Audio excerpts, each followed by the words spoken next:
This time on Monkey Life. Baby orangs Rieke and Bulu have a special play date. We have seen a lot of them confidently going off and playing with individuals on their own, separate from each other. Rieke's actually taking quite a shine to Hsiao-Quai. Gibbons, Mikado, Teo and Zak discover what it's like to hang out with the boys. Hopefully we will see 3 happy boys having a great time together. And life is sweet for the bachelor chimps. They're not going to last particularly long for the chimps, but they are something that they'll really enjoy. There's lots of treats inside.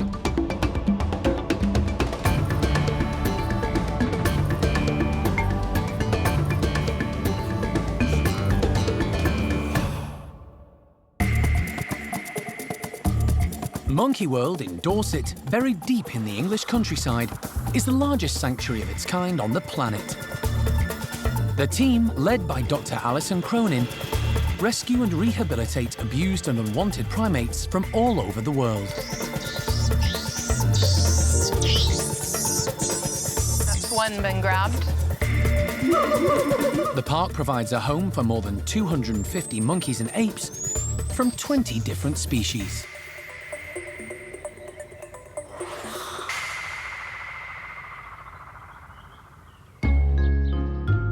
For the park's 2 youngest orangutans, it's been a very busy summer, full of new adventures. After difficult starts in life, Bulu Mata and Rieke, now both almost 2, were hand-reared at the park's creche for orphaned orangutans. Bulu was born at Budapest Zoo, but his mother sadly died when he was just a few days old. At the tender age of 3 months, he arrived at the park. A few weeks later, Rieke came from Berlin Zoo, where she'd been rejected by her mother. So the babies were raised together by the park's care team and became the firmest of friends. As they've got older, the pair have spent less time with the primate care team and more time together, exploring new playrooms and even the great outdoors. They've grown in confidence and have been introduced to new friends. Firstly, 6-year-old Sylvester, and then adult female O'Sheen, who both live in the orangutan nursery. There are 3 other members in this group. 4-year-old Awan, who they've met, and her adopted mum Hsiao-Quai and her 6-year-old son Jin, who they'll meet today. It's good for all the orangutans in the nursery group to meet each other. It's hoped they'll all get on together and that everyone will grow up learning how to live with other orangs. And today's going to be Bulu Mata and Rieke's first day visiting the whole gang. They have built up quite a nice relationship with O'Sheen and Sylvester so far, so hopefully that will continue. Firstly, Jin is joining them in the bedrooms. As always, when anything new is happening, the youngsters stick close together. It might be a wise idea. Jin can be a little bit more boisterous. He is kind of the more robust animal in this group. And the babies just have to get used to the fact that Jin's a little bit of a tough nut, really, and you've just got to get on with it. You know, he's actually a great playmate if you can tolerate the slapping initially. As Jin is a little bit rough and tumble, the team decide it's time to let all 7 orangs in together and give them access to a bit more space. So they head out into the tunnel that leads to their outdoor enclosure. Rieke and Bulu lead the way, followed closely by Jin, Sylvester and Awan. Awan's keen to play. And so is Jin. The next big character for the pair to meet is their mum, Hsiao-Quai. She heads straight to the pair to check them out, making a gentle approach.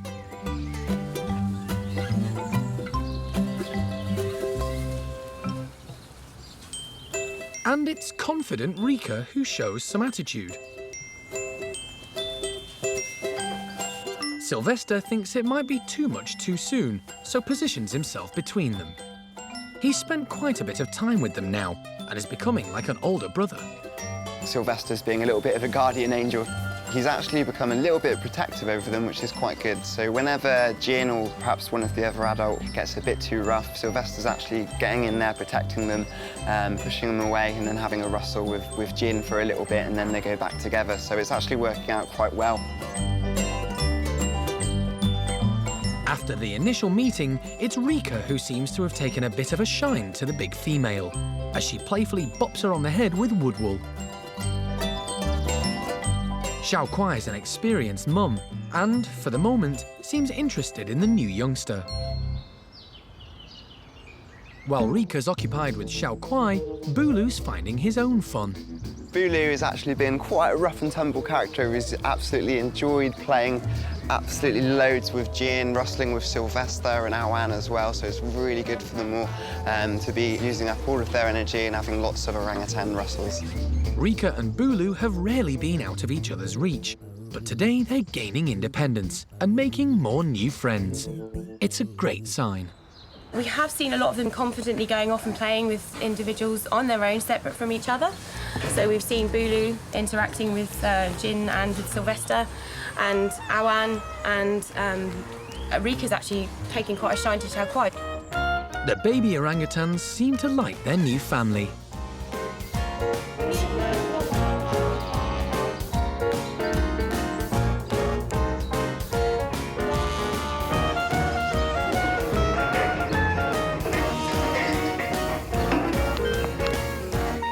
Rieke and Bulu start heading towards the outdoor area.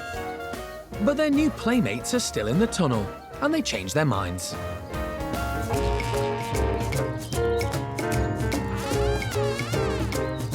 They want to stay close to Jin, Awan, and Sylvester.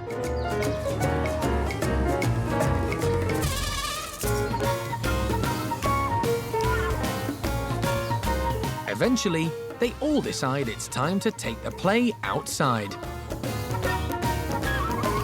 Rieke heads straight out this time and gets her turn to play with Awan. But Bulu's a bit distracted. Starting life as orphans was tragic, but both Bulu and Rieke seem to have found their place with their new adopted family.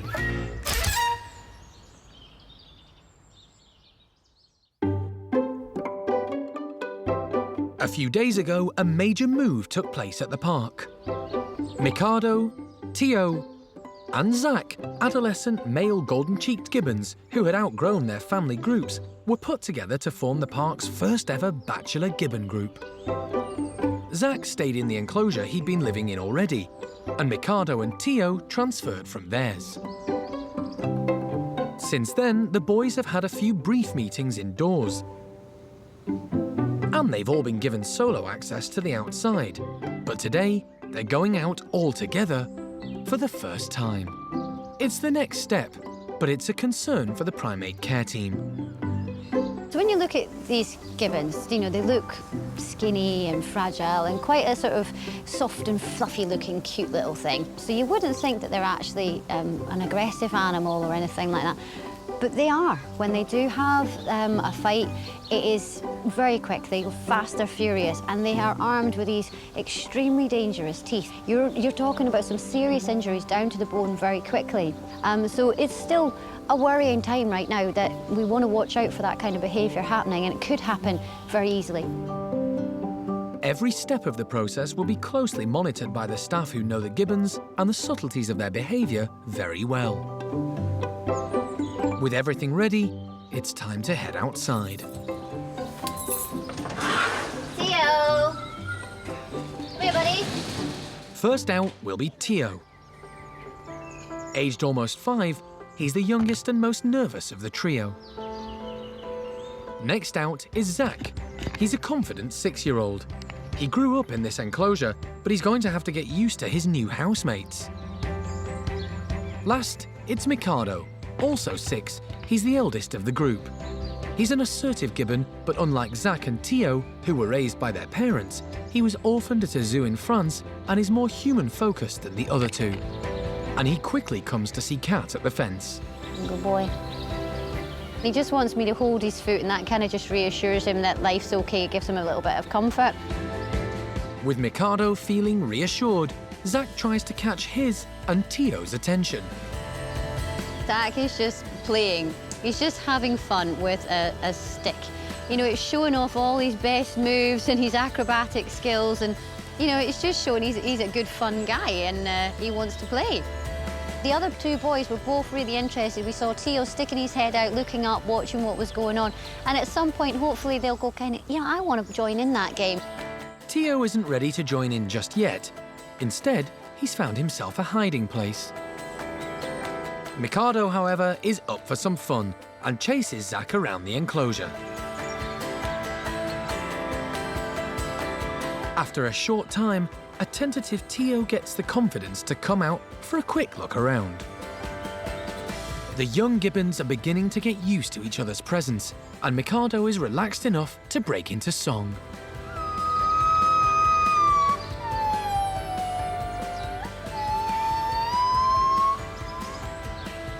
It's a great sign and shows that he's feeling more content in his new situation. It's still early days for the new group, and only time will tell how they'll do long term. But so far, Kat's pleased with how things are going. It's such a relief to be at this point. So we just hope now that it continues to go from strength to strength, and hopefully we will see three happy boys having a great time together.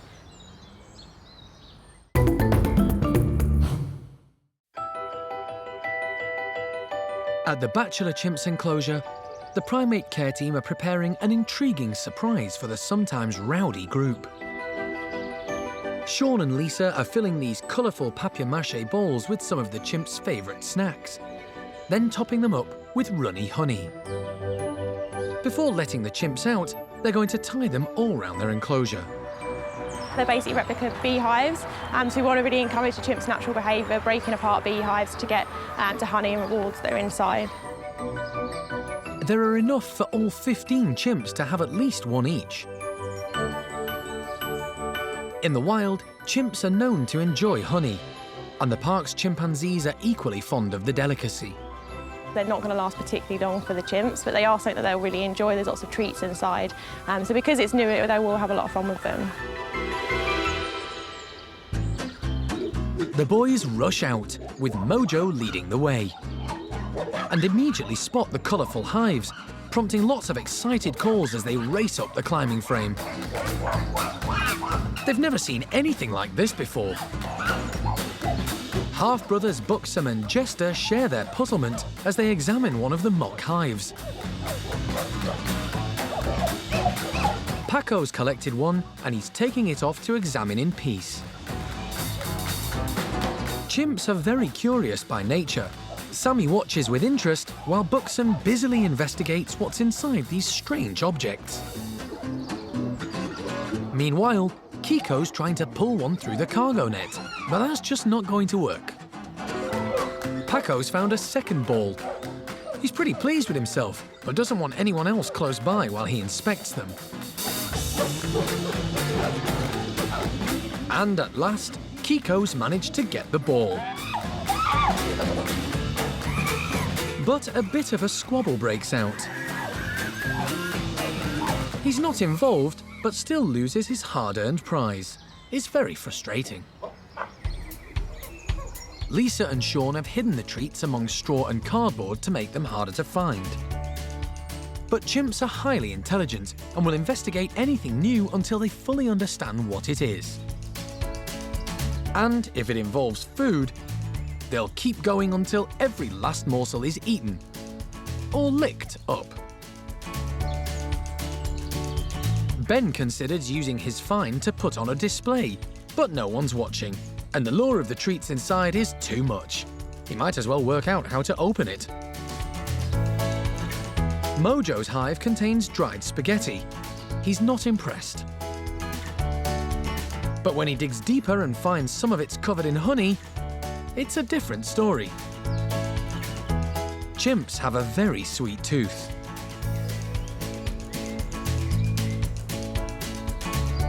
The bachelors are making short work of the papier-mâché balls and their contents. The only ones left are harder to reach. In the wild, chimps go to great lengths to forage for highly priced foods, and the park's primates don't give up easily either. The replica hives have been a great hit, leaving the bachelor boys feeling life is, well, sweet.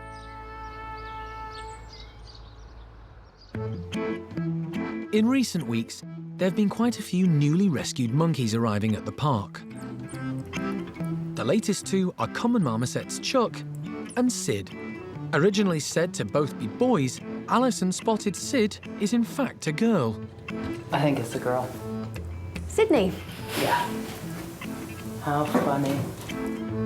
The park needs all available space for rescued animals, so to avoid the patter of tiny marmoset feet, Chuck recently had a vasectomy operation. The new pair, who both began life as part of the pet trade, had previously been living alone, but now they're enjoying each other's company. They're a really good couple, Sid and Chuck. They get on really well. Sid does look over to Chuck for reassurance. Chuck's the more kind of dominant, in-charge character, and she'll just follow him around. And Chuck, I think, does look after her as well, so it's a good bond going on. As the couple have hit it off so well, they've recently gained a new sense of freedom and started exploring the great outdoors for the first time. At their former homes, neither had outside space, so it's a new experience for them, which each day the care staff make extra special. This is something that we provide as enrichment. On a daily basis for all of our animals, we usually hang up something or hide something around. It encourages their natural behaviour and just, yeah, keeps them interested, really. It's just exciting for them. Today, Hannah's got cups full of wood wool with insects hidden inside, and coconut shells with cereal and jam. Sid! Chuck! Come on, you two! Chuck's first out. Come on, Sid! Sid pops her head out for a look around, but still finds the outdoor enclosure a little intimidating. Confident Chuck is out like a bullet and straight to the insects. He devours a tasty waxworm. It's full of nutrients and would be part of their natural diet in the wild. Come on, Sid!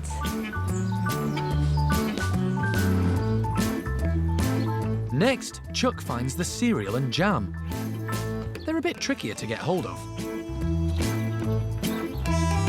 Chuck's getting all the goodies to himself right now, but Sid loves being close to him and plucks up the courage to head out to see what he's up to. Warily, she starts to explore.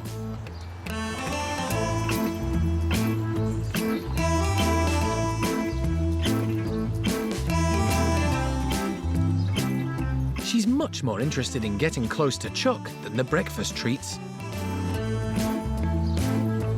And he reciprocates her affection. Chuck's in pretty good shape, but Sid has some serious mobility issues as a result of rickets. It may help to explain her more cautious personality. Sid is a little bit nervous. It's because it is a new area still for her, so she's still getting used to her surroundings. But because she is quite fragile as well, her bones aren't as strong as Chuck's. Chuck's a bit more confident moving around, but she still needs to get used to moving around on the branches. So it's just letting her gain that confidence to do that. It may take Sid a little longer than Chuck to gain her self-assurance, but the future is looking positive for the pair as they enjoy their new life together.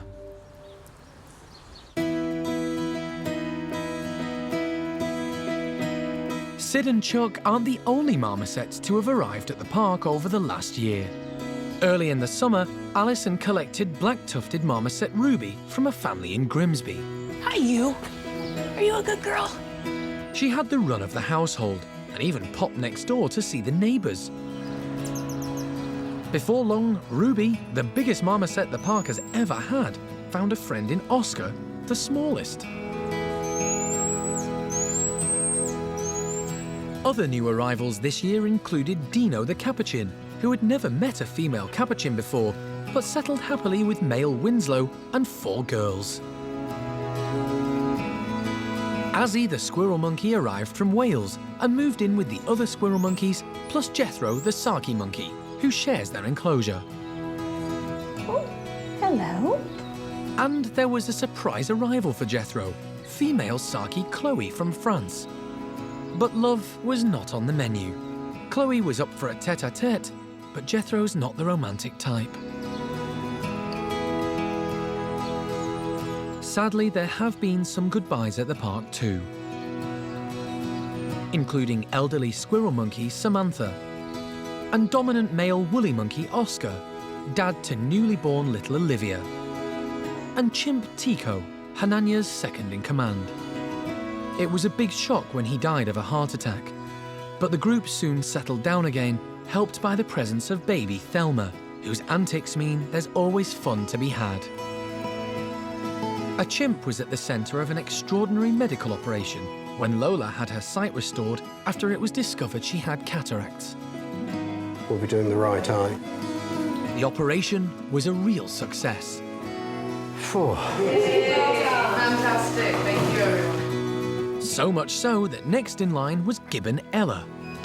That's just about as hard a cataract as it's possible to do, that is.